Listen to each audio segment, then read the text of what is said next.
Você passou anos da sua vida achando que o Lula Molusco é o maior fracassado da fenda do biquíni. E eu não te culpo, a série faz questão de reforçar isso toda vez que ele aparece na tela. Ele toca clarinete e todo mundo tampa o ouvido, ele dança e a plateia vai embora, ele pinta e ninguém compra. A narrativa padrão do show é que o Lula Molusco é o cara mediano que se acha um gênio, e que o universo tá só acertando as contas com ele.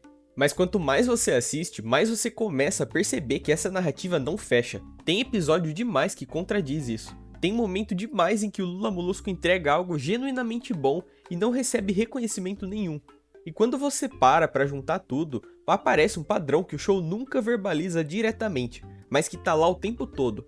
O Lula Molusco é talentoso, em 3 áreas diferentes, e existe um motivo muito específico pelo qual você foi convencido do contrário durante todos esses anos.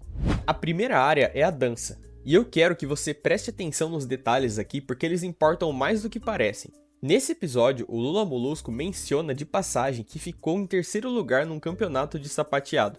E isso é jogado na conversa como se fosse trivial. Mas para um segundo e pensa, sapateado não é uma dança de academia de bairro. É uma das modalidades tecnicamente mais exigentes que existem. E o Lula Molusco ficou no pódio, numa competição, sem que ninguém na fenda do biquíni torcesse por ele, sem patrocínio e sem reconhecimento, em 3º lugar. Aí você vai pro episódio Eu Adoro Dançar e a coisa fica ainda mais interessante. O Lula Molusco descobre que tem uma audição para um papel de dança, e ele sabota o Bob Esponja.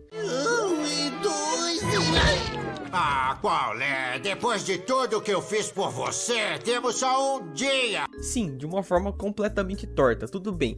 Mas quando chega a hora dele se apresentar, ele passa. Um agente profissional de verdade assiste a audição dele e decide que ele quer ele no projeto. Parabéns, a vaga é sua. Oh, beleza, eu sabia! Você não vai se arrepender dessa decisão! E agente nenhum no mundo contrata alguém por pena. Se ele passou, foi porque tinha algo a oferecer. E olha, eu não tô aqui pra dizer que o Lula Molusco é perfeito. Ele claramente tem dias ruins. Mas o argumento que o show empurra pra gente de que ele não é simplesmente ruim em tudo e que as rejeições são merecidas, não se sustenta quando a gente olha os fatos.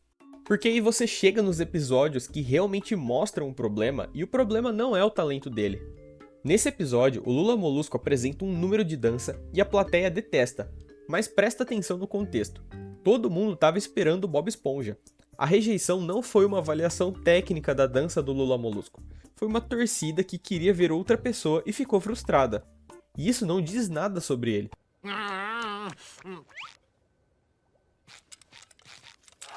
Mas o episódio que melhor resume a situação toda é aquele que o Bob Esponja constrói um boneco de madeira com a cara do Lula Molusco.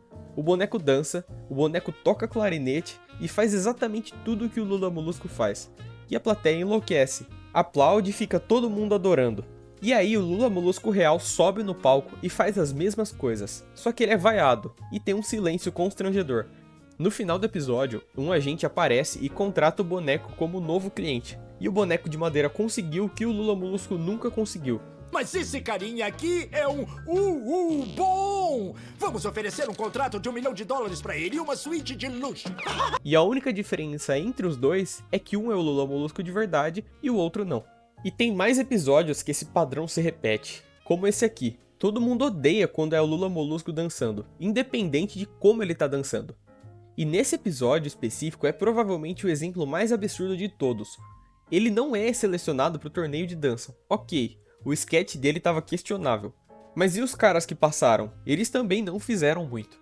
E quando o Lula Molusco convence o Bob Esponja a deixar ele dançar no lugar dele, o público abandona as arquibancadas. Mas aí o Lula Molusco começa a ter cãibra, literalmente se contorcendo de dor no palco, os músculos falhando e o corpo indo pro chão. E o público volta correndo. Ele quase ganha o torneio e quase vence a competição de dança tendo uma crise muscular ao vivo. Ele perdeu só porque foi desclassificado por trapacear. E não porque foi ruim. E se a gente juntar tudo isso, a gente tem um cara que ficou no pódio de uma competição de sapateado, passou uma audição com um agente profissional e quase venceu um torneio mesmo com colapso físico. Mas beleza, se na dança a história dele é um pouco frustrante, na arte fica muito melhor. Mas vamos começar pelo básico. Escultura é difícil. Trabalhar com volume, proporção, material, textura, isso exige muita habilidade. E o Lula Molusco demonstra essa habilidade em vários momentos ao longo do desenho. E às vezes de forma tão casual que o episódio nem para pra comentar. O exemplo mais impressionante é o episódio Artista Desconhecido. Eu sonhei com este dia. Senhor Tentáculos, professor de arte. Nesse episódio, num momento de raiva pura, sem planejamento e sem nada, o Lula Molusco cria uma escultura que é objetivamente boa. O episódio trata isso como se fosse normal. Mas pensa no que isso significa. Esse cara tem muito talento, e talento suficiente para produzir arte de qualidade no impulso emocional. O problema é o que acontece depois. Em Balde Doce Balde, o Plankton rejeita o trabalho do Lula Molusco. Mas não porque era ruim, era porque ele queria outra coisa. Não, está tudo errado! Está tudo errado! Em A Obra-Prima, o seu siriguejo faz o mesmo. As rejeições quase nunca têm a ver com qualidade. Tem a ver com as pessoas querendo algo específico que não era o que o Lula Molusco fez. E aí a gente tem os críticos. Nesse episódio, o Lula Molusco apresenta uma escultura para um crítico de arte. O trabalho é provavelmente um dos melhores que ele já fez na série. E o crítico ri na cara dele. O mesmo crítico que acha que o trabalho do Patrick é genial. O Patrick que faz arte sem nem saber o que tá fazendo. Esse cara não tem nenhuma credibilidade, nenhuma. E é esse cara que tá julgando o Lula Molusco. Inclusive, se você já chegou até aqui, se inscreva, deixa o seu like e deixa o comentário do que você tá achando. Em Você Tá Feliz Agora, ele consegue colocar uma escultura no museu, o que por si só já é uma validação. Ora, amantes da arte, este é Lula Molusco Tentáculos, criador dessa peça. Uau, a sua obra no museu, Lula Molusco! E o incêndio que acontece depois destrói a peça. E o Lula já tava deprimido, e aquilo empurrou ele ainda mais a fundo. Acorde quando eu estiver morto. E o desenho usa o talento artístico dele como setup para tragédia pessoal, mas nunca para reconhecer que colocar uma obra-prima no museu já é mais do que a maioria da Fenda do Biquíni jamais vai fazer. Mas o episódio que eu acho mais revelador de todos é uma das temporadas mais recentes, Eu Esponja Modelo. O Bob Esponja tropeça na tela do Lula e acidentalmente cria uma pintura. Uma compradora aparece, ama e pede mais. E o Lula Molusco passa dias produzindo centenas de pinturas de Bob Esponja e fica rico. E o episódio foca no conflito entre os dois, e simplesmente não comenta o fato de que esse cara se tornou um pintor profissional rentável em questão de dias. E alguém comprou centenas das suas obras, com dinheiro de verdade e em muita quantidade. E pensa no que isso significa. Para uma compradora profissional continuar pedindo peça após peça, a qualidade precisa ser consistente. A primeira pintura foi acidental, só que as outras 200 foram o Lula Molusco que fez, e ela continuou comprando. Isso não acontece com um artista ruim, acontece com alguém que sabe o que tá fazendo. Ele não é o melhor artista do mundo, e o desenho deixa isso claro pra gente, mas tá tudo bem. Mas ele é melhor do que o show quer que você pense, e muito melhor do que a Fenda do Biquíni deixa ele provar. Agora o ponto mais polêmico, porque esse aqui é o talento pelo qual o Lula é mais conhecido e mais zoado. Todo mundo sabe que ele toca mal, e é um dos memes mais antigos do show. Ele pega o clarinete e alguém sofre. Isso é estabelecido desde os primeiros episódios e reforçado ao longo de décadas. Não tem como negar que existem momentos em que ele é genuinamente horrível. Em Doce e Azedo, ele toca e literalmente quebra o conceito de música. Não tem defesa para aquilo. Mas aqui é onde fica interessante. Se você for episódio por episódio, vai descobrir que tem muito mais cenas do Lula Molusco tocando bem, ou pelo menos de forma aceitável, do que tocando mal. A proporção não é nem próxima. Episódios como Bolhas de Sabão, Squidville, Isso é uma Dama Novo Vizinho e a Saga do Restaurante do Fundo do Mar são exemplos onde o Lula Molusco toca clarinete sem problemas. E às vezes bem, e às vezes apenas ok, mas funcional, normal, sem ninguém colocando a mão no ouvido.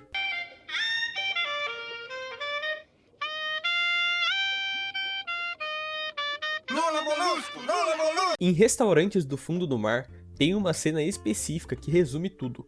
O Lula Molusco vai tocar no estádio cheio. A plateia inteira foge quando vê o clarinete, antes dele sequer tocar uma nota. E aí ele começa a tocar e não é ruim, é até que decente. E o público tinha fugido baseado na reputação dele, mas não na realidade. O preconceito agiu muito mais rápido do que o som. Em O Melhor Dia de Todos, ele toca e recebe uma ovação de pé. Isso não é caridade, ele foi reconhecido. E ao longo das temporadas, o Lula Molusco continua sendo chamado para recitais. Em Lula e a Terra da Clarineta, ou em Quem Dorme Não Pesca, tem gente que continua confiando nele para se apresentar. E você não chama de volta um músico que foi mal, você chama alguém que na maioria das vezes entrega pelo menos alguma coisa. E o Lula Molusco toca mal às vezes, Mas isso vale para qualquer músico do mundo. Até os melhores têm dias ruins, apresentações horríveis e noites que não funcionam. A diferença é que quando o LeBron erra numa enterrada, ninguém diz que ele não sabe jogar basquete. Quando o Lula Molusco toca mal uma vez, a fenda do biquíni age como se fosse a definição permanente dele. Mas não é e nunca foi. Mas então por quê? Por que toda uma cidade age como se o Lula Molusco fosse um fracasso quando os dados dizem outra coisa? E tem uma resposta, e eu não vou enrolar. Essa resposta é o Squilliam. O Squilliam Caranho é apresentado como o rival bem-sucedido do Lula Molusco. O cara que vive exatamente o sonho que o Lula nunca conseguiu realizar. Ele é rico, famoso e respeitado. Além disso, ele é artista e músico celebrado por toda a fenda do biquíni. O contraponto perfeito ao Lula Molusco fracassado. Só que tem um detalhe que você provavelmente nunca parou pra notar. Em todos os episódios que o Squilliam aparece, você nunca vê ele realmente fazer nada. Ele não toca instrumento, não pinta e não esculpe. Ele não apresenta nada. E nesse episódio não vemos a banda dele tocar. E não vemos as habilidades dele. Em Professor Lula, tem até uma fala explícita sobre isso. Alguém diz que o Squilliam é tão genial que não precisa nem tocar para ser brilhante. E pensa nessa fala por um segundo. Isso não é um elogio. Isso é o desenho admitindo nas entrelinhas que o Squilliam nunca precisou provar nada. Porque a fama dele veio antes da prova. Ele é famoso sem ter demonstrado talento nenhum na câmera, em nenhum momento. E o que isso significa? Significa que o Squilliam é rico porque é famoso, e não famoso porque é talentoso. E no fundo, ele sabe disso.